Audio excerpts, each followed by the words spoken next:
बातमीपत्रामध्ये आता वेळ झालेली आहे 100 हेडलाईन्सची। मुंबई हायकोर्टाच्या उद्याचा बंद मागे घेण्याचं शरद पवारांचं आवाहन। बदलापूर अत्याचाराच्या घटनेविरोधात महाविकास आघाडीने पुकारलेला होता बंद।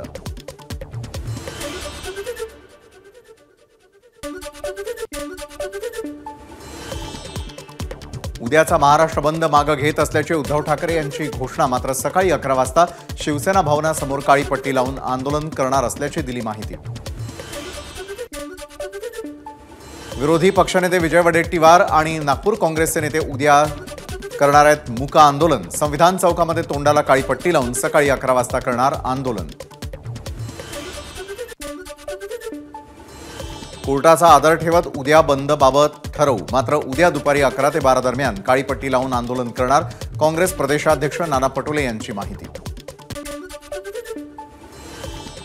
बंद बेकायदेशीर आहे, मुख्यमंत्री शिंदेंची प्रतिक्रिया। मात्र विरोधी पक्षाचा बंदचा आग्रह आहे, यात सर्वसामान्य भरडला जातोय। सरकार कोर्टाच्या आदेशाचं पालन करेल, शिंदेंचं वक्तव्य। कोणत्याही राजकीय पक्षाला बंद करण्याची परवानगी नाही। कोणी तसा प्रयत्न करत असेल तर त्यांच्यावर कायदेशीर कारवाई करावी। महाविकास आघाडीच्या बंदवरून मुंबई हायकोर्टाचे सरकारला निर्देश। न्यायालयानं लोकभावनेचा आदर न करता निर्णय दिलाय। बंद आमचा खासगी कामासाठी नव्हता, संजय राऊत यांची न्यायालयाच्या निर्णयावर प्रतिक्रिया। शिवसेना ठाकरे गटाच्या पदाधिकाऱ्यांना मुंबई पोलिसांकडून नोटीस। महाविकास आघाडीच्या बंदच्या पार्श्वभूमीवर पोलिसांची नोटीस। बदलापूरमधील दुसऱ्या पीडित विद्यार्थिनीचा एसआयटीनं नोंदवला जबाब। शाळेवरही पॉस्को कायद्याअंतर्गत एसआयटीनं नोंदवला गुन्हा। बदलापूरच्या शाळेमध्ये घडलेल्या प्रकरणानंतर प्राथमिक वर्गातील सर्व महिला शिक्षिकांची पोलिसांमार्फत चौकशी। अल्पवयीन मुलीवर झालेल्या अत्याचाराच्या घटनेनंतर पोलीस अधिकाऱ्यांकडून शिक्षकांची चौकशी। बदलापूरमधील शाळेतील तोडफोडीनंतर सीसीटीव्ही बसवण्याचं काम सुरू। शाळेमध्ये तोडफोड झाली तेव्हा शाळेमध्ये सीसीटीव्ही नसल्याचं समोर। बदलापूर प्रकरणामध्ये शाळेवरही गुन्हा दाखल। एसआयटीकडून पॉक्सो अंतर्गत शाळेवरती गुन्हा दाखल। भाजप आणि संघाच्या सर्व्हेवरती ठरणार भाजपच्या आमदारांचं भविष्य। उमेदवार ठरवण्यासाठी भाजप आणि संघ आणखी 2 सर्व्हे करणार। सर्व्हेनंतर उमेदवारी देण्यासंदर्भात निर्णय होणार। अल्पसंख्याकांना जवळ करण्यासाठी अजित पवार गटाची खेळी। अजित पवार गट विधानसभा निवडणुकीत 6 ते 7 जागांवर मुस्लिम उमेदवार देणार। नवाब मलिक, सना मलिक, झिशान सिद्दीकींना उमेदवारी देण्याची शक्यता। महाविकास आघाडीमध्ये सध्या तरी मुख्यमंत्री पदाच्या चेहऱ्यावरती चर्चा नको। उद्धव ठाकरेंच्या भूमिकेनंतर काँग्रेस नेत्यांची भूमिका। आधी विधानसभेच्या निवडणुकांना एकत्रित सामोरे जाऊ, काँग्रेस नेत्यांनी व्यक्त केलं मत। आमच्याकडे मुख्यमंत्री पदासाठी कुणालाही रस नाही। मुख्यमंत्री पदाच्या चेहऱ्याबाबत शरद पवारांचं मोठं वक्तव्य। निवडणुकीच्या काळामध्ये ऑथेंटिक माहिती मिळवण्यासाठी झेड+ सुरक्षा। केंद्राच्या झेड+ सुरक्षेवरती शरद पवारांनी व्यक्त केला संशय।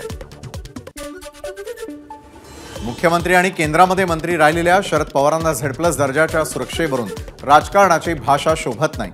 आमदार प्रसाद लाड यांची टीका। संरक्षण नको असल्यास लेखी सांगावं, लाड यांचं वक्तव्य।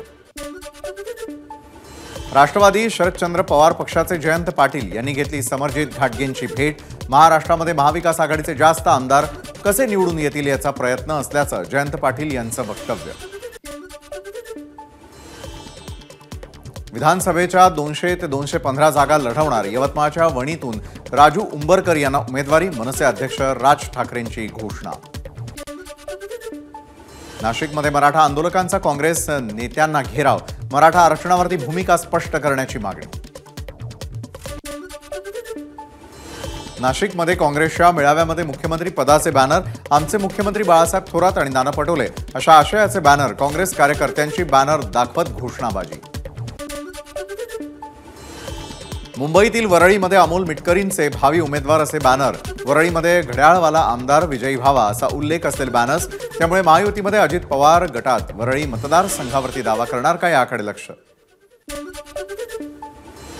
राज ठाकरे आज वर्धा दौऱ्यावर। पदाधिकाऱ्यांसोबत राज ठाकरेंची आढावा बैठक। महिला अत्याचाराच्या घटनांमुळे राज ठाकरे आक्रमक. माझ्या हातामध्ये एकदा सत्ता द्या, आरोपींना कायद्याचा धाक काय असतो हे दाखवून देतो. राज ठाकरेंची संतप्त प्रतिक्रिया. मनसे नेते अमित ठाकरे सेवाग्राम आश्रमात बापू कुटीमधील ऐतिहासिक वास्तूचं घेतलं दर्शन. महात्मा गांधींच्या सेवाग्राम आश्रमाविषयी ही जाणून घेतली माहिती. आदित्य ठाकरे 25 आणि 26 ऑगस्ट रोजी 2 दिवसांच्या छत्रपती संभाजीनगर दौऱ्यावर. कन्नडमध्ये घेणार शिवसंकल्प मेळावा. राज्यातील एकही गद्दार निवडून येणार नाही. गुजरातचे 2 व्यापारी राज्यामध्ये चालणार नाहीत. गुजरातच्या व्यापाऱ्यांनी आमच्यावरती राज्य केलं तर मराठी माणसाचे कठीण आहे. संजय राऊतांची मोदी शहांवर टीका. विशेष अधिवेशन बोलावून मराठा आरक्षणावरती बोला. नाना पटोले यांचं सरकारला आवाहन. आम्ही सकारात्मक आहोत, मात्र या सरकारला जातीजातीमध्ये धर्मात वाद वाढवायचे आहेत, पटोलेंचा आरोप. महाराष्ट्रामधील स्थानिक स्वराज्य संस्थांच्या निवडणुकांवर लवकरच सर्वोच्च न्यायालयामध्ये सुनावणी होणार. सर्वोच्च न्यायालयाचे संकेत. राज्यपाल नामनिर्देशित 12 आमदारांच्या नियुक्तीबाबतची याचिका 1 ऑक्टोबरपर्यंत तहकूब. ठाकरे गटाचे कोल्हापूर शहर प्रमुख सुनील मोदी यांनी केली आहे याचिका. वसमत विधानसभेमध्ये गुरु विरुद्ध शिष्य अशी लढत होण्याची शक्यता. महाविकास आघाडीकडून शरद पवारांचे निकटवर्तीय जयप्रकाश दांडेगावकरांच्या उमेदवारीचे संकेत, तर महायुतीकडून राजेश नवघरे विधानसभा निवडणूक लढणार असल्याची चर्चा. अब्दुल सत्तार यांच्या मतदारसंघामध्ये 27,000 दुबार नाव असल्याची तक्रार. यात 85% मुस्लिम समाजाची नावं दुबार असल्याचा भाजप कार्यकर्त्यांचा दावा. अकोल्यामध्ये प्रहार पक्षाचे उपजिल्हा प्रमुख अरविंद पाटील यांची पक्षातून हकालपट्टी. प्रहार जनशक्ती पक्षाचे पदाधिकारी असलेल्या पिता पुत्रांना नोकरीचा आमिष देऊन लाखो रुपयांनी फसवणूक केल्याचा आरोप. रत्नागिरीतील क्रिकेटपटू प्रवीण आमरे यांना बजावलेली दंडाची नोटीस रद्द. अनधिकृत बांधकाम आणि बेकायदेशीर वाळू उत्खननाचा महसूल विभागानं ठेवला होता ठपका.